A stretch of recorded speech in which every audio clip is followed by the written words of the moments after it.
कि एक बार किसी समय राजा शर्याती अपनी रानियों और बच्चों के साथ विहार कर रहे थे।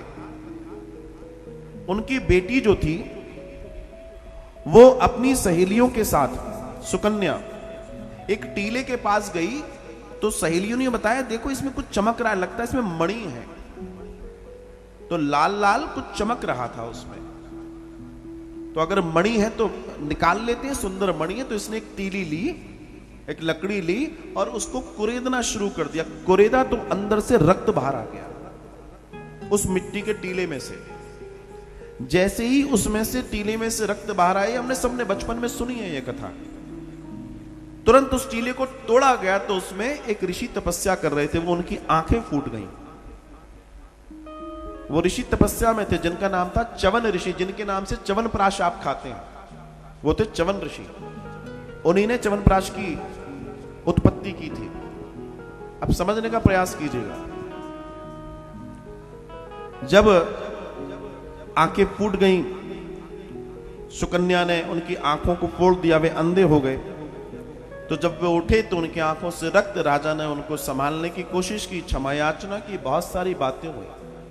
लेकिन राजा शर्याती सामान्य राजा तो नहीं है, इनका वैभव बहुत बड़ा है। तो एक संस्कारित बेटी होने के नाते इसने कहा कि पिताजी आप भले कितनी भी क्षमा मांग लीजिए, लेकिन ये बिना आंखों के अपने जीवन को जिएंगे कैसे? मैं आजीवन पश्चाताप के रूप में इनकी सेवा करूंगी, मुझे आप इनकी सेवा करने का सौभाग्य दीजिए। इस गहरे वन में मैं यहां कर रहकर सेवा करूंगी।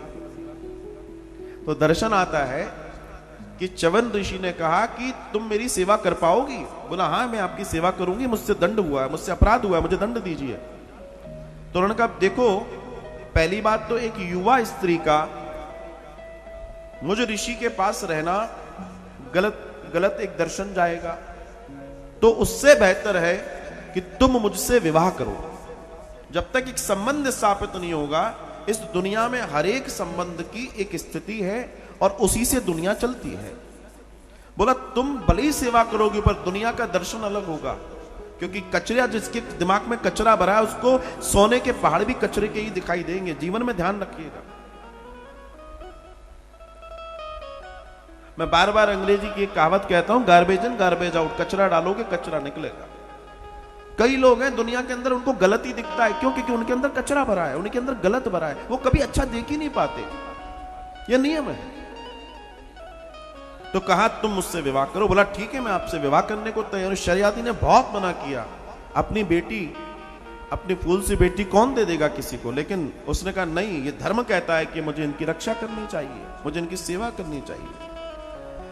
और साहब दर्शन आता है कि उस सुकन्या ने च्यवन जी की जो सेवा करी है, वो वृद्ध अवस्था बिल्कुल, और तप करने वाला व्यक्ति, वो चल नहीं सकते थे क्योंकि अंधे थे। नदी पर जाती थी, जल लेकर आती थी, स्नान कराती थी, शौच कराती थी, भोजन अपने हाथ से कराती थी और खुश होकर कराती थी, प्रसन्न होकर कराती थी। कोई दुख नहीं था उसके जीवन में कि हाय मेरे को ये क्या हो गया। क्योंकि पता है आपको बताऊं, जो इंटेलिजेंट लोग होते हैं, जो ज्ञानी लोग होते हैं, वो कभी समय की स्थिति को देखकर रोते नहीं है। जो लोग रोते हैं वो अज्ञानी लोग हैं। प्रॉब्लम समझिए आप। आपकी एक समस्या पैदा हुई, वो समस्या आपके रोने से हल होती हो तो पूरी दुनिया रोना शुरू कर दे। रोने से समस्या हल नहीं होती। अपने दिमाग को सेंट्रलाइज करने से, स्थिर करके, नए विचारों को लेकर फिर समस्या को सॉल्यूट करने का एक साधन निकलता है। उसने सोचा ये मेरे जीवन का दर्शन है, मेरे साथ ये घटनाएं हैं, तो उसने उसको सहज स्वीकार किया और आनंद के साथ सेवा की। और साहब उसने ब्रह्मचर्य का पालन किया, क्योंकि ये तो युवा थी, ये युवा थी और वो वृद्ध थे, और वन में और भी आश्रम थे। इसने सबसे पहला नियम लिया कि मैं ब्रह्मचारी रहूंगी।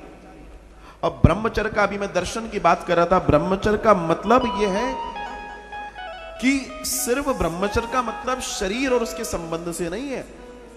दर्शन आता है मजाक भी करना, मन में किसी का चिंतन भी करना, किसी अन्य के बारे में सोचना या स्पर्श भी करना, या किसी के प्रति संकल्प भी स्थापित करना आदि इत्यादि होने से भी ब्रह्मचर्य नष्ट हो जाता है। इतना विचार है। आपने ब्रह्मचारियों की बड़ी कथा सुनी होगी, लेकिन आपने सतियों की कथा उससे ज्यादा सुनी होगी। हमारे यहां सती मतलब सतित्व, और उसको साधा सतियों ने ही है, नारियों ने ही है। यह सामर्थ्य भी नारी शक्ति के पास रहा है। वशिष्ठ जी की पत्नी अरुंधति का तप सुनिए कैसा था। अरुंधति जब निकलती थी तो सामान्य लोग खड़े नहीं होते थे, वरना जो खड़े हैं वो सर झुका लेते थे। कुछ एक हैं जो ठीक खड़े रहते थे। उसका कारण बताता हूं। अरुंधति के जीवन का तप इतना महान था कि अगर मन में भी किसी ने उनके प्रति गलत भाव ला दिया तो वो आंखों से अंधा हो जाता। इतना सतित्व था। विचार करके देखिए, सोच करके देखिए, एक स्त्री में कितनी ताकत है, बस वो अपनी ताकत को जाने, अपनी ताकत को जाने और उसका सदुपयोग करे, उसका सदुपयोग करे। आपको अगर किसी ने कह दिया कि साहब नारी तो अबला है, अरे ये जो शब्द जिन्होंने बोले हैं ना, ये गुलाम बनाने के शब्द हैं। नारी जो दुनिया को जनती है, नारी जो पालकर बड़ा करती है, अरे जो दुनिया को चिंतन दे रही है, वो अबला नहीं हो सकती। गलत शब्द है। वो तो सबला है, वो तो देवी है, वो तो दुर्गा है, वो लक्ष्मी है, वो काली है, वो राधा है, वो सब वो दर्शन देवियों के हैं, उसमें समाहित है। बस वो उसको निखार कर बाहर ले आए जिससे समाज का कल्याण हो जाए। वो उसको निखारे, उसको अपने अंदर से बाहर लाए, और ये लाना उसके हाथ में है। अगर वो चाहे तो, वो चाहे तो। कुछ चीजें बड़ी बारीक हैं, बड़ी बारीक हैं। हमारे पूर्वज, हमारे जो बूढ़े लोग थे, जो पुराने लोग थे, वो हमें एक एक चीज के लिए टोकते थे, लेकिन हम उनको आज भी तकियानूसी होने जाने क्या क्या बोलते रहे और अपना नुकसान करते रहे। वैदिक साइंस कहता है कि स्त्री को सामान्य रूप से अपने बाल खुले नहीं रखने चाहिए। वैदिक साइंस कहता है। और यह भी कहता है कि खुले रखने चाहिए जब वो अशुद्धावस्था में हो, तब बांधने नहीं चाहिए, अन्यथा सर्वदा बंधे हुए होने चाहिए। क्यों? क्योंकि सबसे ज्यादा एनर्जी का प्रवाह बालों से होता है, बाहर जाती है। तो जिस समय नकारात्मक ऊर्जा बाहर जानी है उस समय खोले रखना, बाकी समय बांधे रखना। आप बांध के रखेंगे कि आप खुद महसूस करेंगे, आप में कंट्रोलिंग पावर आएगी, आप में पेशेंस आएगा, आप में बहुत सारी चीजें आएंगी। लेकिन अगर वो खुले रहेंगे तो आपको वो उतनी ऊर्जा नहीं मिल पाएगी जितनी ऊर्जा आपके अंदर है। छोटी छोटी चीजें संभालने की चीजें, बस हम उनको जाने, उनको समझें, विज्ञान को जाने सनातन के, और उसको जान लिया तो सब जान लिया। ये समझने वाली बात है। तो दर्शन आता है कि वो ब्रह्मचर्य का पालन कर रही थी और अपने पति की सेवा कर रही थी। एक बार उस वन में अश्वनी कुमारों का आगमन हुआ। अश्वनी कुमार देवताओं के जो वैद्य हैं, अश्वनी कुमारों का आगमन हुआ और अश्वनी कुमारों ने इसको देखा।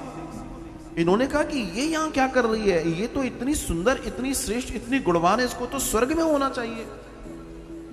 अश्वनी कुमारों ने इसके रास्ते को रोका। जब ये जल लेने गई, बोला तुम हमारे साथ स्वर्ग चलो।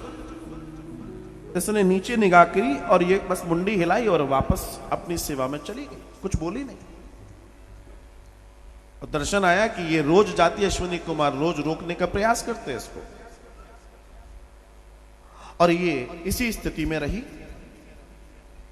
दर्शन आता है कि इसने एक दिन विचार किया, तो उन्होंने कहा हम अश्वनी कुमार हैं, हम वैद्य हैं, हमारा उपयोग करके देखो, और हम जो कर सकते हैं वो कोई नहीं कर सकता। इसके मन में विचार आया, मेरे पति गड़बड़ हो गए, आंखें चली गई हैं, अस्वस्थ हैं, अगर ये अश्वनी कुमार हैं तो मेरे पति को स्वस्थ कर सकते हैं। इसने सोचा अगर ये मेरे पति को स्वस्थ कर दें तो आनंद आ जाएगा, तो क्या आप मेरे पति को युवा कर सकते हैं? बोला हम कर सकते हैं। कैसे करोगे? तो उन्होंने कुछ औषधियों को इकट्ठा करके उसका एक प्राश बनाया जिसको च्यवनप्राश कहते हैं। अश्विनी कुमारों ने बताया और कहा ये तुम अपने पति को दोगी तो तुम्हारे पति युवा और स्वस्थ हो जाएंगे। आप सोचोगे हाँ यही तो सुना था इसलिए तो च्यवनप्राश खाते हैं।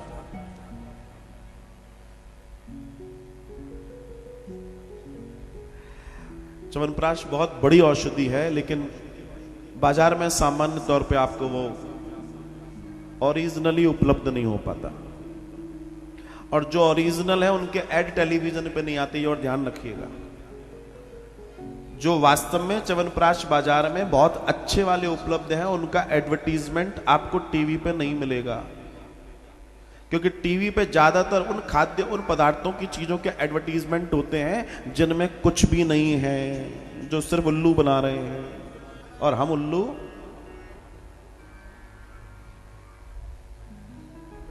सीधी सी बात है, समझने वाली बात है। Boost is the secret of my energy किसको पता पड़ा? आज तक किसी ने नहीं देखा।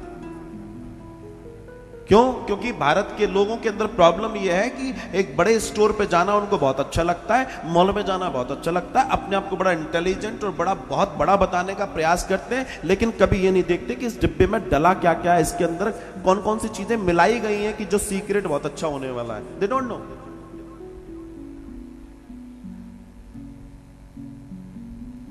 आई एम अ कॉम्प्लेन बॉय। मम्मी ने कहा कॉम्प्लेन ले आओ, पापा ने कहा मैं जा रहा हूं। कभी ये तो देखो उसमें मिला क्या है, काय से बनता है वो, और कभी ढंग से पढ़ लोगे ना तो जिंदगी में नहीं लाओगे। तुम्हारे घर में वो चीजें उपलब्ध हैं और उससे कई गुना ज्यादा सस्ती हैं, जिनका उपयोग करके आप अपने बच्चों को और अपने आप को महान बना सकते हो, मजबूत बना सकते हो। लेकिन हम दौड़ में दौड़ रहे हैं, हम कॉपी कैटिंग में, दूसरे की नकल करने में लगे, इसका उपयोग नहीं करते, और ये भारी समस्या है। विवाह में जाएंगे तो कोशिश करेंगे खाने के बाद आइसक्रीम का काउंटर किधर लगा है, और अपने आप को बहुत पढ़ा लिखा बताते हैं, जबकि साइंस कहता है कि अगर आप खाने के बाद पानी भी पिएंगे तो वो विष है, और आप उतनी ठंडी आइसक्रीम खाने के लिए टूट रहे। अब मैं आपको इंटेलिजेंट कहूं या कुछ और कहूं? उसके बाद आप गर्म खा सकते हैं, गर्म पानी पी सकते हैं, लेकिन आप ठंडा और उतना ठंडा कभी नहीं।